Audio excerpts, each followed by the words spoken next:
মানুষের জীবনে সর্বাধিক গুরুত্বপূর্ণ বিষয় হলো দুইটা। এই দুইটা বিষয় সর্বাগ্রে সংশোধন করতে হবে। এক নম্বর হলো আকীদা, আর দুই নম্বর হলো সালাত। এই দুইটা সংশোধন ছাড়া বাকি অন্য আমলগুলো বৃথা। আমাদের বাংলাদেশের আকীদার বিষয়ে আমরা কোনো গুরুত্ব দিই না, আর সালাত বহু মানুষ পড়ে, কিন্তু এই সালাতটা আমরা কেউ যাচাই করি না এটা মুহাম্মদ সাল্লাল্লাহু আলাইহি ওয়াসাল্লামের পদ্ধতি মোতাবেক, তরিকা মোতাবেক হচ্ছে কিনা এটা কেউই যাচাই করতে চাই না। প্রথমত, নামাজ পড়লেও, হজ করলেও, রোজা রাখলেও অধিকাংশ মানুষের আকীদাটা মিশ্রিত। মিশ্রিত বলতে আকীদার মধ্যে শিরিক ঢুকে আছে, কুফর ঢুকে আছে, তাগুত ঢুকে আছে এবং বিদআত ঢুকে আছে। আমরা সেটাকেই মনে করি যে একদিকে ইসলামকে ভালোবাসি আর আরেকদিকে কুফর তাগুতকেও ভালোবাসি। এই যে মিশ্রিত আকীদা, মিশ্রিত ধারণা, এটা আমাদের জন্য ভয়াবহ পরিণাম ডেকে আনে। আল্লাহ রাব্বুল আলামিন বলছেন, ওয়া ইয়াকুর বিল ঈমান ফাকাদ হাবিতা আমালুহু। যে ব্যক্তি ঈমানের সাথে কুফরি করে, অর্থাৎ ঈমানের সাথে যে ব্যক্তি কুফরকে মিশ্রিত করে, শিরিককে মিশ্রিত করে, তাগুতকে মিশ্রিত করে, ফাকাদ হাবিতা আমালুহু, তার আমল নষ্ট হয়ে যায়। ওয়া হুয়া ফিল আখিরাতি মিনাল খাসিরিন, ওই ব্যক্তি পরকালে ক্ষতিগ্রস্তদের মধ্যে শামিল হয়ে যাবে।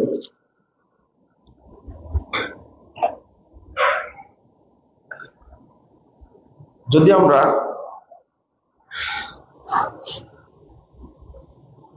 এই ছোট্ট একটা বিষয় বুঝতে পারি যে মিশ্রিত আকীদার কারণে ফলাফলটা কি দাঁড়ায়।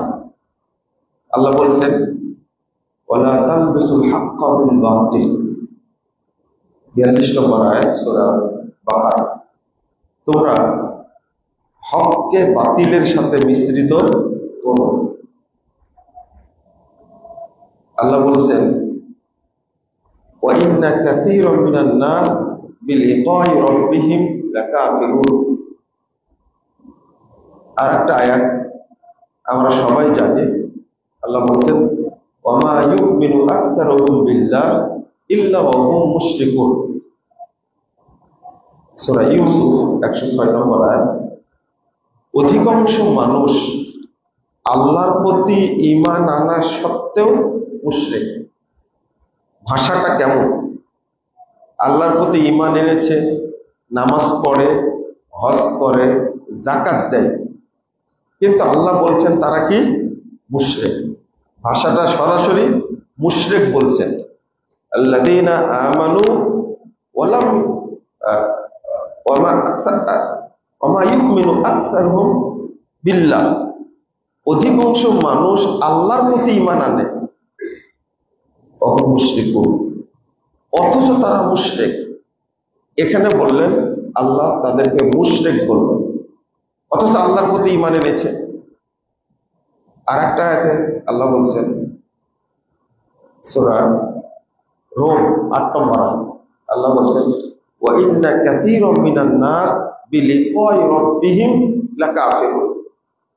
অধিকাংশ মানুষ তাদের রবের সঙ্গে সাক্ষাৎ করবে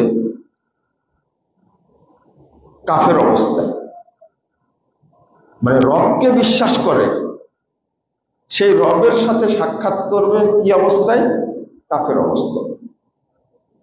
আর একটা আয়াতে আল্লাহ বলছেন, সূরা আনকাবুত 52 নম্বর আয়াতে বলছেন, আল্লাযীনা আমানু বিল বাতিল ওয়া কাফারু বিল্লাহ, যারা বাতিল বিষয়ের প্রতি ঈমান আনবে, বাতিল বিষয়কে মেনে নিবে, বাতিল বিষয়টাকে সঠিক মনে করবে, কাফারু বিল্লাহ, আল্লাহর সাথে কুফরি করবে, উলাইকা হুমুল খাসিরুন, তারা ক্ষতিগ্রস্তদের অন্তর্ভুক্ত হয়ে যাবে। সূরা আল মুমিনুন এর শেষ আয়াতটা, অর্থাৎ 117 নম্বর আয়াত, আল্লাহ রাব্বুল আলামিন বলেছেন, ওমাইয়াদু মাআল্লাহি ইলাহান আখার, যে ব্যক্তি আল্লাহর সাথে অন্য কোনো ইলাহকে অ্যাড করবে, যুক্ত করবে, মানে আমি যদি সালাত আদায় করি আল্লাহর জন্য, তাহলে যদি আল্লাহকে এক গণ্য করি তাহলে সব ক্ষেত্রেই গণ্য করা লাগবে। যদি কোনো বিষয়ের ক্ষেত্রে আল্লাহকে অ্যাড করি, ওমাইয়াদু মাআল্লাহি ইলাহান আখার ফালা বুরহানা লাহু বিহি ফাইন্নামা হিসাবুহু ইনদা রাব্বিহি ইন্নাহু লা ইফলিহুল কাফিরুন। এখানে স্পষ্ট করলেন যে ওই ব্যক্তির সাথে কিয়ামতের মাঠে কোনো দলিল থাকবে না। এরা কারা? এরপরে বলছেন, ইন্নাহু লা ইফলিহুল কাফিরুন, যারা কাফের তারা কিয়ামতের মাঠে কোনো সফলতা পাবে না, কিয়ামতের মাঠে তারা উপকার পাবে না। যারা আল্লাহর সাথে অ্যাড করে অন্য কিছুকে, আল্লাহ তাদেরকে কাফের বললেন এই আয়াতটাতে। আর একটা আয়াতকে আল্লাহ তাদেরকে মুশরিক বললেন, আর একটা আয়াতে বললেন যে ওয়া ইন্না কাসীরাম মিনান নাস বিলিকাই রাব্বিহিম লাকাফিরুন, অধিকাংশ মানুষ তাদের রবের সাথে সাক্ষাৎ করবে কাফের অবস্থায়। তাহলে মিশ্রিত আকীদার পরিণাম হলো কুফরি, শিরক, তাগুত। এই কাজের মধ্যে আমরা এখন বদ্ধ আছি, নিমজ্জিত আছি। যেমন আমি সালাত আদায় করি আল্লাহর জন্য, আবার সন্তান চাওয়ার জন্য বা রোগ থেকে বাঁচার জন্য কোথায় যাই? বাজারে যাই, খানকায় যাই, দরগার যাই। তাহলে একদিকে কুরবানি করলাম আল্লাহর জন্য, কুরবানি করলাম আল্লাহর জন্য, কিন্তু সন্তান যেহেতু হয় না, সেই সন্তান চাওয়ার জন্য যাচ্ছি পীর সাহেবের কাছে, যে পীরটা মারা গেছে আরো 100 বছর আগে বা 300 বছর আগে, 400 বছর আগে মারা গেছে, তার কাছে যাচ্ছি। একে বলা হয় মুশরিক, একেই বলা হয় কাফের। আল্লাহ রাব্বুল আলামিন বলছেন যে যারা কুফরকে ঈমানের সাথে মিশ্রিত করবে, ঈমানের সাথে যারা শিরককে মিশ্রিত করবে, তারা কাফের হয়ে যাবে, তাদের ঈমান নষ্ট হয়ে যাবে। 1 নম্বর হুকুম হলো মুখরিজুন আনিল মিল্লাহ, সে ইসলাম থেকে বেরিয়ে গেল। ইসলাম থেকে বেরিয়ে হয়ে গেলে হয় কাফের, না হলে মুশরিক। আর ওই অবস্থায় যদি মারা যায়,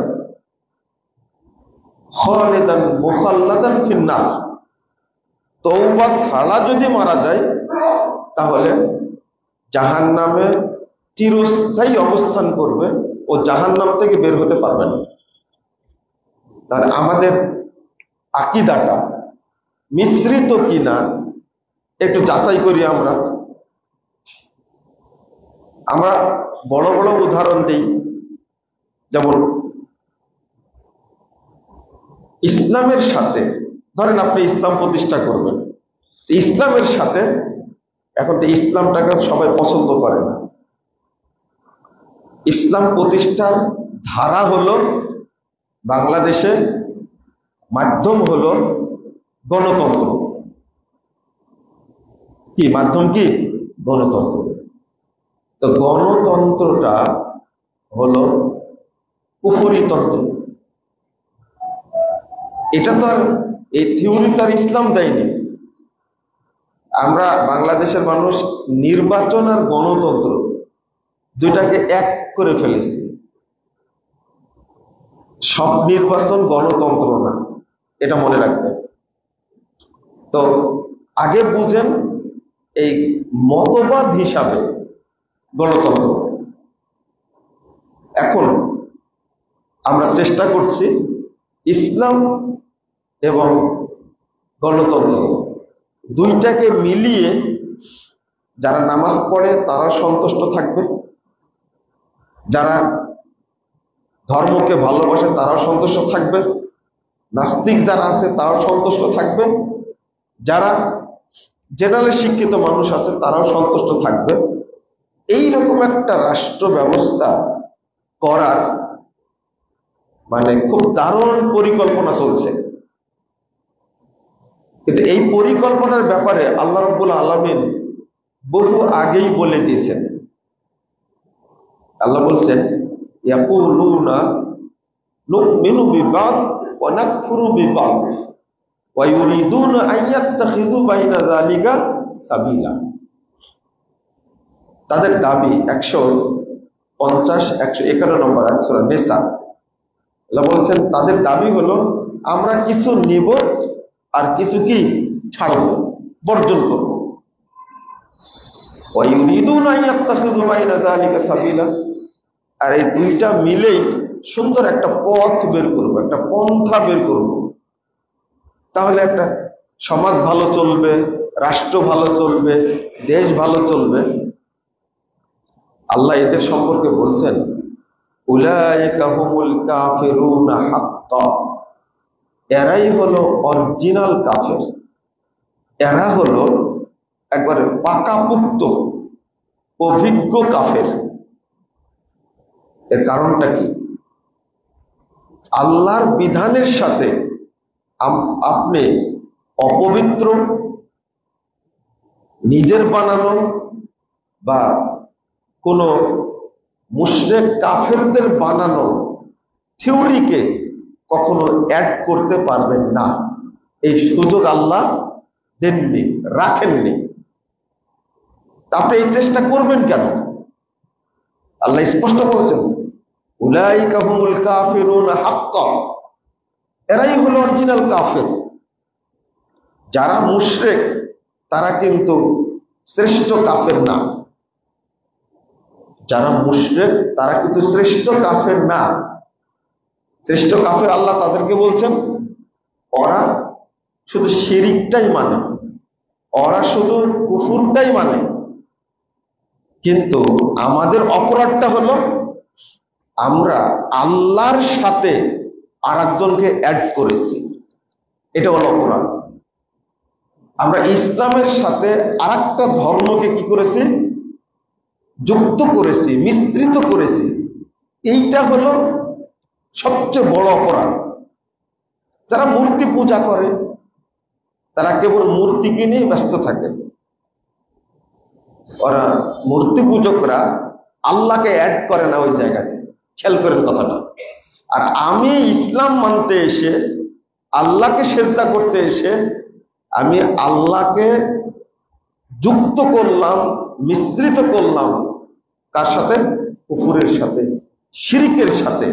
এই জন্য আল্লাহ বলছেন, উলাইকা হুমুল কাফিরুনা হাক্কা। এরাই হলো প্রকৃত কাফের, নির্ভেজাল কাফের এরা। কারণ আল্লাহকে অপমান করেছে, আল্লাহর দ্বীনকে অপমান করেছে, আল্লাহর শরীয়তকে অপমান করেছে, তারা মিশ্রিত করেছে। মিশ্রণ এটা কত খারাপ, এইটা যেদিন আমরা বুঝবো সেই দিন আল্লাহ আমাদের ইবাদত কবুল করবেন, তার আগে না। আর একটা আল্লাহ রাব্বুল আলামিন বলতে চাচ্ছেন, ওমাইয়াকফুর বিত-তাগুত ওয়া ইউমিন বিল্লাহ ফাকাদ ইসতামসাকা বিল উরওয়াতিল উসকা। এটা একটু খেয়াল করেন। এই আয়াতটা যে পড়লাম, এই আয়াতটার মূল রূপ হলো লা ইলাহা ইল্লাল্লাহ। আপনি আল্লাহ শব্দটা বলবেন, বলার অধিকার নাই যতক্ষণ পর্যন্ত আপনি শিরিক এবং কুফর থেকে মুক্ত না হবেন। আগে ভাষাটা কি? লা ইলাহা। আগে ভাষাটা লা ইলাহা। আগে নাকচ করে দিচ্ছি সব। আল্লাহ আমাকে আগে কাফের হতে বলছেন, কাফের হতে বলছেন। ওমাইয়াকফুর বিত-তাগুত, যে ব্যক্তি তাগুতকে অস্বীকার করে কাফের হবে, ওয়া ইউমিন বিল্লাহ, এরপরে ঈমান আনবে। আগে সবগুলোকে অস্বীকার করে আপনাকে কাফের হতে হবে। কাফের মানে কি? মনে করেন ইহুদিরা মুসলিম না কাফের? ইহুদিরা কাফের। কেন কাফের? খ্রিস্টানরা কাফের, মুশরিকরা কাফের। কেন কাফের? কারণ তারা নবীকে অস্বীকার করেছে, কোরআনকে অস্বীকার করেছে, দ্বীন ইসলামকে কি করেছে? অস্বীকার করেছে। এই জন্য তারা কি? কাফের। আর আল্লাহ আমাকে কাফের হতে বলছেন কেন? সবগুলোকে অস্বীকার করে তুমি কি হও? কাফের হও। তুমি তাগুতকে অস্বীকার করো, কুফুরকে অস্বীকার করো, শিরিককে অস্বীকার করো, যত রকমের ধর্ম, দ্বীন, থিওরি, মতবাদ, ইজম, তরিকা, মাযহাব আছে, সবগুলো কি করো? অস্বীকার করো। আগে অস্বীকার করো, আগে কাফের হও। ওয়া ইউমিন বিল্লাহ, এখন কি আনলাম? আল্লাহর প্রতি ঈমান আনলাম। ফাকাদ ইসতামসাকা বিল উরওয়াতিল উসকা। এবার আল্লাহ বলছেন এই লোকটি কেবল আল্লাহ প্রদত্ত হেদায়েতের শক্ত হাতলকে ধরতে পারল। তো আগে হলো না বাচক, লা ইলাহা ইল্লাল্লাহ।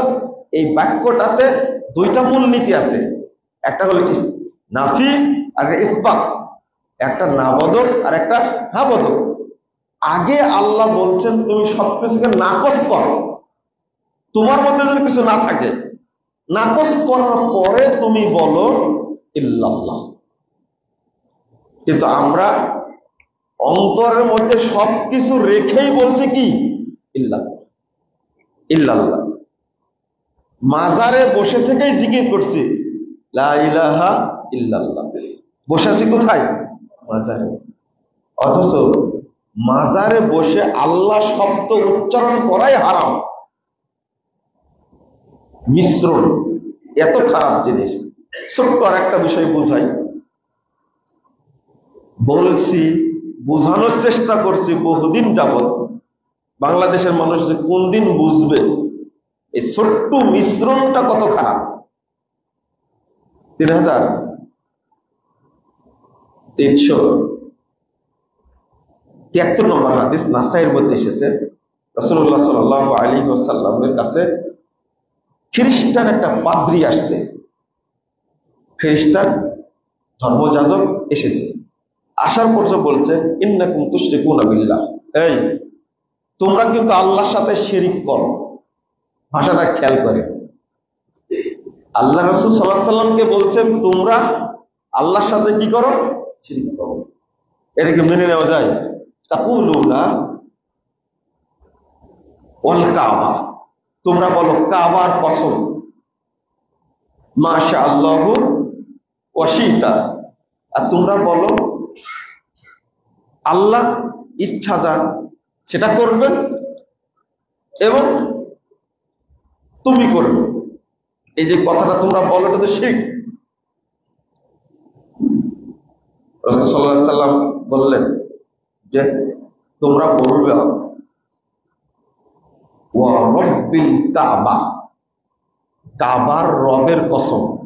আগে ভাষাটা কি ছিল? ওয়াল কাবা, কাবার কসম। এই ছোট্ট জিনিসটা ধরছে, পাদ্রী বলছে যে তোমাদের লোকও কিন্তু কি করে? শিরিক করে। ওয়াল কাবা বলা যাবে না, কাবার কসম বলা যাবে না, বলতে হবে কি? কাবার রবের কসম, ও রব্বিল কাবা। আর একটা ছোট্ট, আরো ছোট, এর চেয়ে আরো ছোট্ট বিষয় আপনাদের মাথায় ধরে কিনা দেখেন। একটা বাক্য হলো, এবার শিখা দিচ্ছেন মাশা আল্লাহু সুম্মা শিইতা। আর আগের বাক্যটা ছিল মাশা আল্লাহু ওয়া শিইতা, সুম্মা আর ওয়াও, এই দুইটা শব্দের পার্থক্য। বাক্যটা যদি বলে মাশা আল্লাহু ওয়া শিইতা, তাহলে বাক্যটা হবে শিরক। মাশা আল্লাহু সুম্মা শিইতা, তাহলে বাক্যটা হবে কি? তাওহীদ। অথচ ওয়াও এবং সুম্মা দুইটা কিন্তু একই কোয়ালিটির হরফ, এগুলো হরফ বলে, একই শ্রেণীর দুইটা। এরা 10 ভাইয়ের 2 ভাই বা 10 বোনের 2 বোন, আরবিতে বলা হয় এটাকে। সুম্মাও যা যে শ্রেণীর, ওয়াওটাও সেই শ্রেণীর, কিন্তু একটা শব্দ যোগ করলে, বাক্যের মধ্যে ওয়াও যোগ করলে সেটা হচ্ছে শিরক, আর সুম্মা যোগ করলে সেটা হচ্ছে কি? তাওহীদ। মাশা আল্লাহু ওয়া শিইতা, তাহলে বাক্যটা কি হয়ে গেল? শিরক। মাশা আল্লাহু সুম্মা শিইতা, তাহলে বাক্যটা কি হলো? তাওহীদ। এই ওয়াও এবং সুম্মার পার্থক্য, এইটাও আল্লাহ বরদাস্ত করেন না, কারণ এটা শিরক। ওয়াও দিলে শিরক, মানে কিভাবে শিরকটা হলো? আল্লাহর যা ইচ্ছা তা করবেন এবং আপনি করবেন, যোগ লাগা দিয়েছেন, তা আল্লাহর সাথে কি আর একজন যোগ হয়ে গেল? আর বাক্যটা যদি হয় মাশা আল্লাহু সুম্মা শিইতা, আল্লাহর পক্ষ থেকে যেটা ইচ্ছা সেটা আল্লাহ করবেন, হবে, অতঃপর আপনি দেখবেন। এই অতঃপর আর এবং দুইটার মধ্যে কি হয়ে গেছে? পার্থক্য হয়ে গেছে। এবং বললে আল্লাহর সাথে অ্যাড হয়ে গেল, অতঃপর হলে আল্লাহর সাথে এটাকে অ্যাড করা হলো না। আমি বুঝাতে চাচ্ছি আপনাদেরকে, এই ছোট্ট বিষয়টিও আল্লাহর কাছে কি? শিরক। ছোট্ট, এত ছোট, অথচ আমরা কথাবার্তায় কত শিরক করি। হাত থেকে একটা গ্লাস পড়ে গেল, তখন মনে করলেন যে মনে হয় আজকে মেহমান আসতে পারে। এই যে আপনি এই সামাজিক যে ধারণাটা করলেন, এটা কি? শিরক। আমরা বুঝতেই পারি না। সকালবেলা দেখছেন যে বাড়ির গাছে কাক ডাকছে, আপনি সাথে সাথে ধারণা করে ফেললেন মনে হয় কেউ মারা গেছে, সংবাদ নিয়ে আসছে। এই যে ধারণাগুলো আপনারা করেন, এগুলো কি ধারণা? শিরক।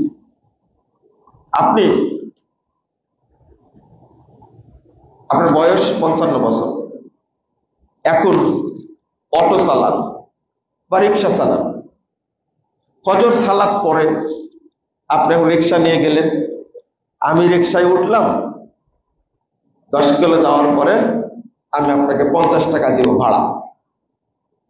এই ভাড়াটা প্রথম ভাড়া আপনার, নিয়ে ভাড়াটা নিয়ে মুখে চুমু দিচ্ছেন এবং হ্যান্ডেলে কি ঘষাঘষি করছেন, কপালে চুমু দিচ্ছেন। নামাজি, কিন্তু আপনিও নামাজি, বয়স 55। বলেন তো এই ধারণাটা কি ধারণা? শিরক। এবার আপনি বলেন, আপনার তো বয়স 55 হয়েছে, নামাজ পড়েন আপনি, আপনার আমল নামায় কোনো একটা নেকি কি লেখা হয়েছে? এক নেকি যদি লেখা হয় তাহলে কোরআন হাদিস বাতিল হয়ে যাবে। নাউজুবিল্লাহ।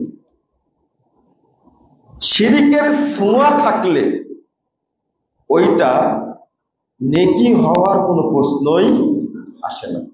অথচ আপনিও বুঝছেন না, আমিও বুঝছি না। একজন ব্যক্তি মারা গেছে, আপনার মা মারা গেছে, এখন মাকে গোসল করাতে গিয়ে দেখছেন মায়ের এখানে কি বাঁধা? তাবিজ বাঁধা, সুতা বাঁধা। ফায়সালা কি এখন? এই আপনার মায়ের মধ্যে ঈমান ছিল, কি হয়েছে? ঈমান কি হয়ে গেছে? ঈমান ছিলই না। ঈমান কি ছিলই না? কারণ যার মধ্যে এই ধারণা আছে, তাবিজ দেয়নি, খেয়াল করেন, শুধু ধারণা করে তাবিজ দিলেই আর ভূতে ধরবে না, তাবিজ দিলে দাঁতের ব্যথা ভালো হয়ে যাবে, তাবিজ দিলে আর জিন ডিস্টার্ব করবে না। আপনি দেননি কিন্তু কি আছে? বিশ্বাস আছে। যেহেতু আছে এর মধ্যে শিরক, সুতরাং আপনার ভিতরে ঈমান তখন পর্যন্ত যায়নি। আপনাকে প্রশ্ন করবেন, ঈমান যায়নি মানে? আমি তাহাজ্জুদ পড়ছি 20 বছর যাবত, 2 বার হজ করেছি, 5 বার উমরা করেছি, আমার মধ্যে ঈমানও যায়নি? না, ঈমান যায়নি। ঈমান যায়নি। হজ করা প্রমাণ করে না যে আপনি মুমিন। তাহলে আবু জাহালকে হজ করেনি? আবু লাহাব হজ করেনি? মুমিন? আবু তালেব, আব্দুল মুত্তালেব, আপনি মসজিদের সভাপতি, সাধারণ মসজিদের সভাপতি, কিন্তু আব্দুল মুত্তালেব মুতাল্লি ছিল কোথাকার? কাবা। কাবার মুতাল্লি আব্দুল মুত্তালেব। ও জান্নাতে আছে না জাহান্নামে আছে? জাহান্নামে আছে। আব্দুল মুত্তালেবের মতো সৎ মানুষ মক্কায় ছিল না তার যুগে। হজ করেছে, হাজিদের আপ্যায়ন করেছে, কাবা ঘর পবিত্র রাখছে, কিন্তু এরপরে সে কি? কাফের। এরপরে সে কি? মুশরিক। আর আপনি বলছেন যে আমি তো 2 বার হজ করেছি। আপনি বলছেন যে আমি 5 বার উমরা করেছি। উমরা করলে ঈমান থাকে না। বন্ধুরা আমার, অবস্থাটা এত জটিল আমাদের মধ্যে, কারণ অন্তরে শিরকি ধারণা নিয়ে কোনো ইবাদতই আল্লাহর কাছে কবুল হবে না। এই জন্য আগে বাক্যটা লা ইলাহা, আগে কি? লা ইলাহা। সব কিছুকে ছাড়ো আগে, তারপরে বলে কি? ইল্লাল্লাহ, তারপরে ইল্লাল্লাহ, তার আগে না। অথচ বাড়িতে আপনি অবস্থান করছেন, আপনার ওয়াইফ মনে করে যে সন্ধ্যা হয়ে গেছে, এখন ঘর ঝাড়ু দেওয়া যাবে না, এখন কাউকে ধার দেওয়া যাবে না, স্বামী বাড়ি থেকে বের হচ্ছে, পিছন থেকে ডাকা যাবে না, যতই প্রয়োজন থাকুক। এগুলো সব কি ধারণা? আপনি গরু পালছেন, আপনার ভিতরে ধারণা আছেই যে মাথার চুল খুলে মহিলারা গরুর ঘরে উঠতে পারবে না, বৈশাখ মাসে কাঁথা সেলাই করা যায় না। এগুলো তো বদ্ধমূল ধারণা মানুষের মধ্যে। মঙ্গলবারের বিয়ের তারিখ ঠিক করা যায় না, তারপরে শনিবার আর কিবা রবিবার বৃহস্পতিবার মাস কাটা যায় না। আমি বলছি এই ছোট ছোট কথাগুলো বললাম পরে এসে, এই ধারণাগুলো কি? শিরকি ধারণা। একটা বই আছে সমাজে প্রচলিত, কি করলে কি হয়, আপনারা পেয়েছেন কিনা জানি না, মাইকিং করে বিক্রি করে, কি করলে কি হয়। এই বইয়ের মধ্যে যা লেখা আছে সবই মিথ্যা কথা লেখা আছে, সবই শিরকি কথা লেখা আছে। আর এইগুলোই হলো বাংলার মুসলিমদের দলিল, এগুলি দলিল। অথচ ছোট্ট একটা হাদিস শোনেন, রাসূল সাল্লাল্লাহু আলাইহি ওয়াসাল্লামের কাছে 10 জনের একটা জামাত আসছে। 17,458 নম্বর হাদিস, মুসনাদ আহমদের মধ্যে এসেছে। তো 10 জনের মানুষের মধ্যে রাসূল সাল্লাল্লাহু আলাইহি ওয়াসাল্লাম 9 জনকে বায়াত নিলেন, 9 জনের বায়াত নিলেন, 9 জনের। সাহাবীরা বলছেন বায়াতা তিসআতান ওয়া আমসাকা আন হাযা, 9 জনের বায়াত নিয়ে একজন ছাড়লেন কেন? রাসূল সাল্লাল্লাহু আলাইহি ওয়াসাল্লাম বলছেন ইন্না আলাইহি তামিমা, ওর শরীরে তাবিজ বাঁধা আছে। কি বাঁধা? তাবিজ বাঁধা আছে। মানে এই 10 জন লোক পায়ে হেঁটে এসেছে, গায়ে পোশাক নাই, পেটে খাবার নাই, আল্লাহকে ভালোবেসে, রাসূলকে ভালোবেসে, ইসলামকে ভালোবেসে এসেছে। অথচ 9 জনকে কালেমা শাহাদাত পড়ালেন আর একজনকে কি বাদ দিলেন।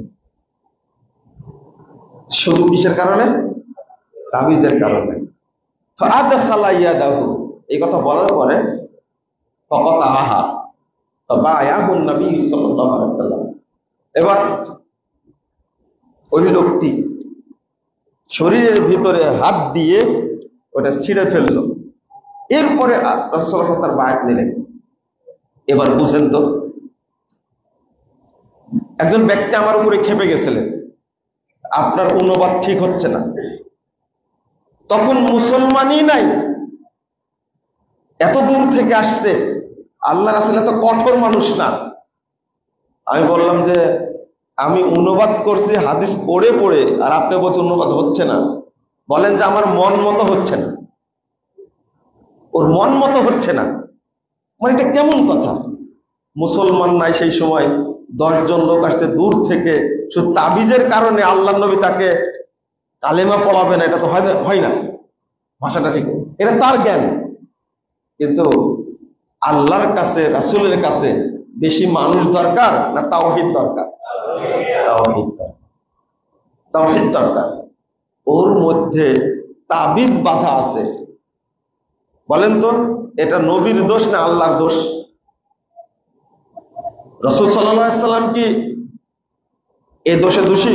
তিনি কি জানতেন যে ওর ভিতরে তাবিজ আছে? কে জানতেন?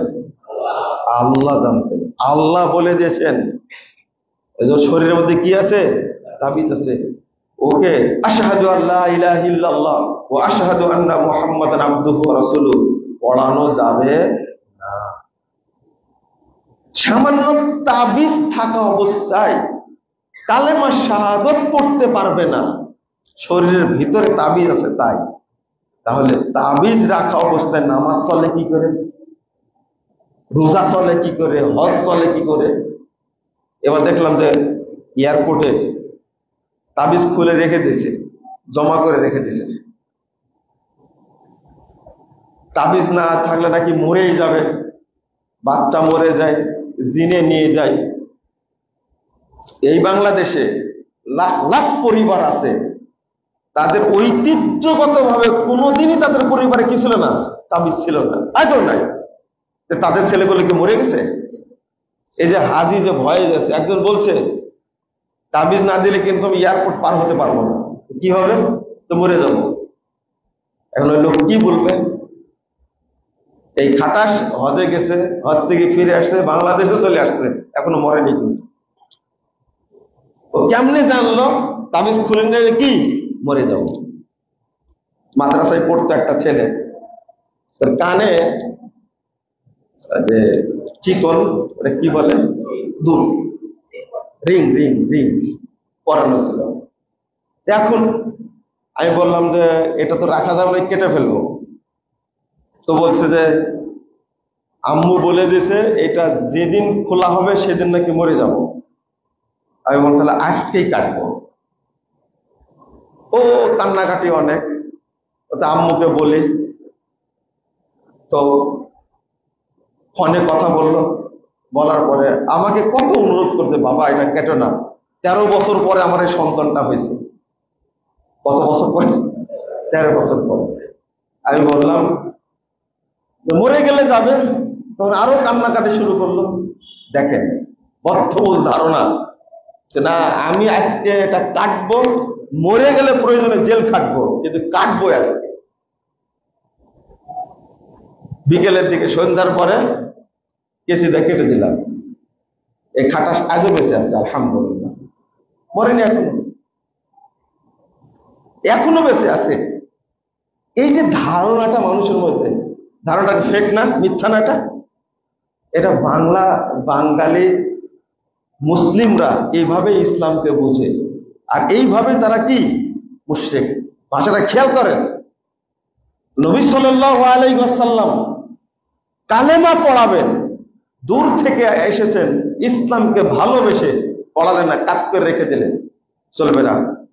ও তাবিজ কেটে ফেললো, এরপরে কালেমা শাহাদত পড়ায় তাকে কি করলেন, বায়াত করালেন। খেয়াল করেছেন আপনারা? তাবিজ থাকা অবস্থায় ইবাদত কবুল হবে না, না না, বুঝতে আসেন। বাপ মারা গেছে, গোসল দিতে গিয়ে দেখছেন তাবিজ, আপনি বলেন আপনার বাপের মধ্যে কোনোদিন ঈমান এসেছিল? না না না, শিরকি ধারণা থাকলে ঈমান ঢুকবেই না। আমি আপনাদের এই যে আকীদা, এগুলো প্রত্যেকটা ক্ষেত্রে বাছাই করতে গেলে, আপনি একজন বড় ব্যবসায়ী, সকালবেলা মাল আনতে যাব, বাকি আপনি দিবেন না, কিন্তু আপনার ভিতরে ধারণা কি বাকি দিলেই সারাদিন বাকি যাবে, বরকত হবে না। অথচ এমন একজন মানুষ বাকি নিয়েছে, ওই দিন বেচা বিক্রি বেশি হয়েছে, আল্লাহ বরকত দিয়েছে।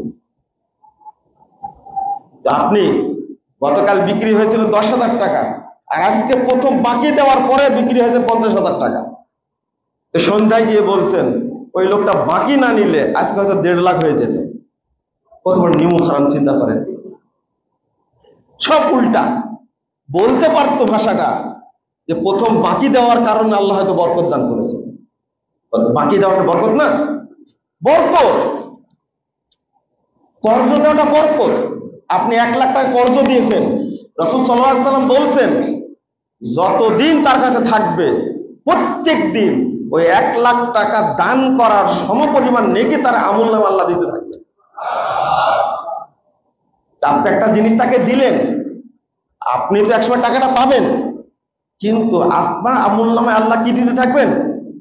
সমপরিমাণ অর্থ দান করার মতো কি দিবেন, নেকি দান করবেন আপনাকে। এর বরকত না এটা? কত সৎ ব্যক্তি ছিলেন তিনি, আল্লাহ তাদের কি দিয়েছেন? বরকত দান করেছেন। এই পজিটিভ ধারণা না নিয়ে ধারণা কি নেগেটিভ ধারণা হয়ে গেছে। আল্লাহ যেন আমাদের বোঝার তৌফিক দান করেন।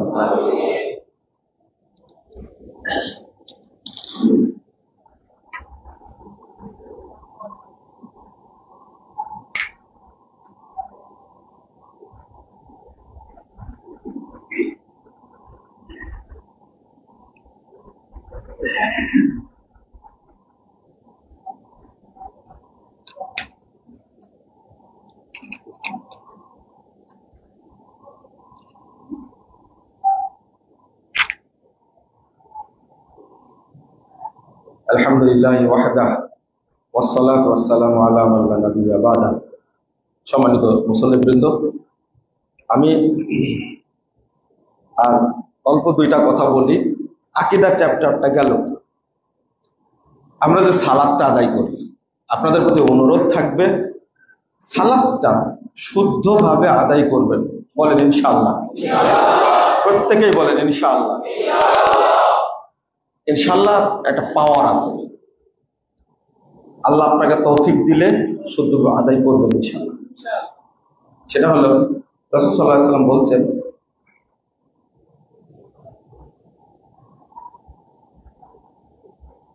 আউয়ালু মা ইউসআলুল আবদু ওয়া ইউহাসাবু হিসাবাহু। কিয়ামতের মাঠে প্রথম জিজ্ঞেস করা হবে ব্যক্তিকে এবং হিসাব নেওয়া হবে সালাতের সম্পর্কে। ফাইন কুবিলা মিনহু কুবিলা সাইরু আমালি। যদি সালাত কবুল হয়, আল্লাহ যদি কবুল করেন, তাহলে অন্য অন্য যত আমল আছে সব আমল অটো কবুল হয়ে যাবে। ওয়াইন রুদ্দাত রুদ্দা আলাইহি সাইরু আমালি। আর সালাত বাতিল হয়ে গেলে সব আমল অটো কি হয়ে যাবে, বাতিল হয়ে যাবে। খেয়াল করেন, তাহলে অন্য অন্য আমল কবুল হওয়ার জন্য শর্ত কি কবুল হওয়া, অর্থাৎ আগে সালাতটা কি করতে হবে, শুদ্ধ করতে হবে। বহু মানুষ আছে আমাদের মধ্যে 60 বছর যাবৎ সালাত আদায় করে। আল্লাহ রাসূল বলছেন, ইন্নার রাজুলা ইউসাল্লি 60 সানা, আমার উম্মতের অনেক ব্যক্তি সালাত পড়বে 60 বছর যাবৎ, মা তুকবালু লাহু সালাতুন, ওই ব্যক্তির এক রাকাতও আল্লাহর কাছে কবুল। একটু ভয় করা উচিত। 60 বছর যাবৎ পড়ছে কিন্তু কি, হুযায়ফা রাদিয়াল্লাহু আনহু একজন ব্যক্তিকে বলছেন, কাম তুসাল্লি হাযিহিস সালাহ, এই তুমি এইভাবে সালাত পড়ছো কত বছর যাবৎ? মুনযু 40 আমা, প্রায় তো 40 বছর যাবৎ। হুযায়ফা রাদিয়াল্লাহু আনহু বলছেন, মা সাল্লাইতা মুনযু 40 সানা, 40 বছর যাবৎ তুমি সালাতই পড়ো। শোনো, 40 না, ওয়াইন মিত্তা ওয়া আনতা তুসাল্লি হাযিহিস সালাহ, 40 না, মরা পর্যন্ত যদি এভাবে সালাত পড়ো, মিত্তালা গায়রিল ফিতরাতি মুহাম্মাদিন সাল্লাল্লাহু আলাইহি সাল্লাম, তুমি মুহাম্মাদের ফিতরাতের বাহিরে মারা যাবে, তুমি বেদিন হয়ে মারা যাবে। নাউযুবিল্লাহ, আস্তাগফিরুল্লাহ। এই জন্য আমরা সালাত সম্পর্কে বেশি বলি।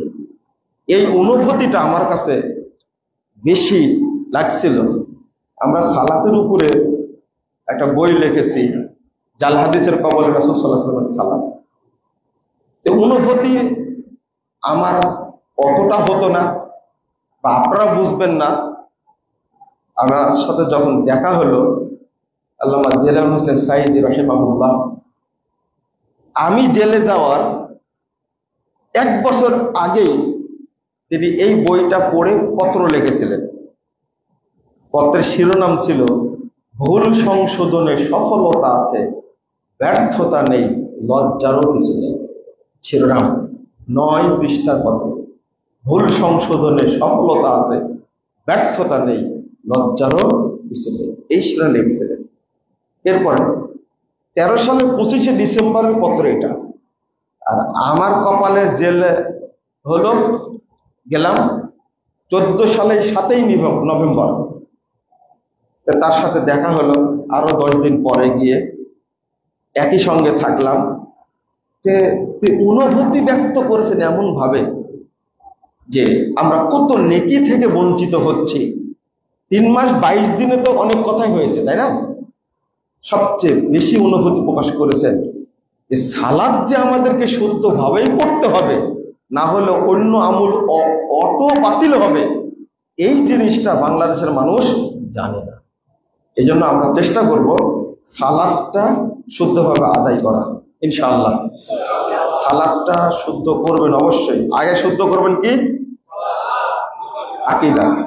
আগে কি, আকীদা, তারপরে কি সালাত।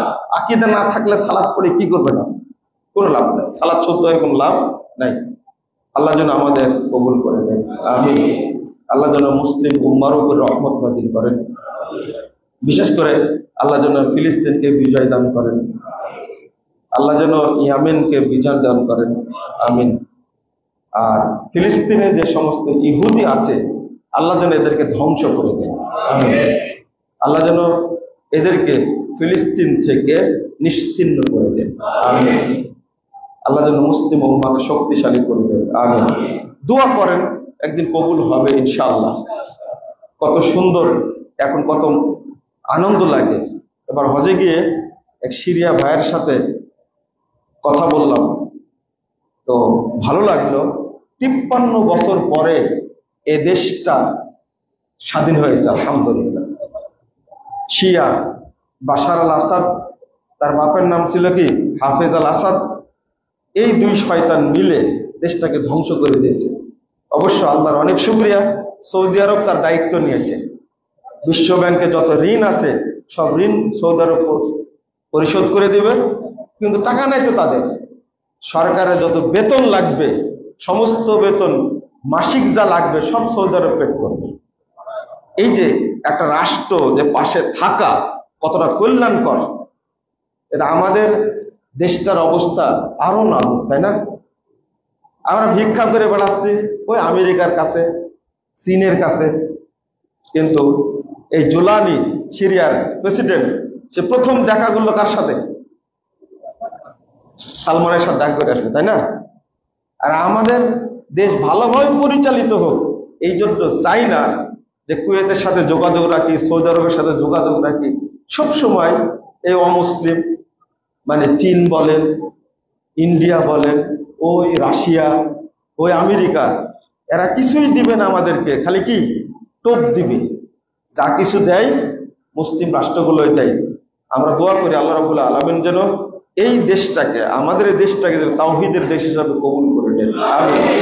এই দেশ থেকে যেন আল্লাহ শিরিক বেদাতকে উৎখাত করেন, আমিন। বারাকাল্লাহু ফিকুম ওয়া জাযাকুমুল্লাহু খাইরান। اللهم اغفر لنا وللمؤمنين والمؤمنات والمسلمين والمسلمات والأحياء منهم والأموات. اللهم أعز الإسلام والمسلمين. اللهم أعز الإسلام والمسلمين. اللهم أصلح أحوال المسلمين في كل مكان. اللهم أصلح أحوال المسلمين في كل مكان. اللهم أنجِ المستضعفين من المؤمنين في كل مكان. اللهم انصر إخوان المسلمين في فلسطين وكشمير. اللهم انصر إخوان المسلمين في فلسطين وكشمير. اللهم عن الكفرة والفجرة والمبتدئة واليهود والنصارى والمشركين. اللهم شكل شملهم ومزق جمعهم وخرب بنيانهم ودمر ديارهم وأنزل بهم بأسك الذي لا ترد عن القوم المجرمين. اللهم احصهم عددا واقتلهم بددا ولا تبق منهم أحدا.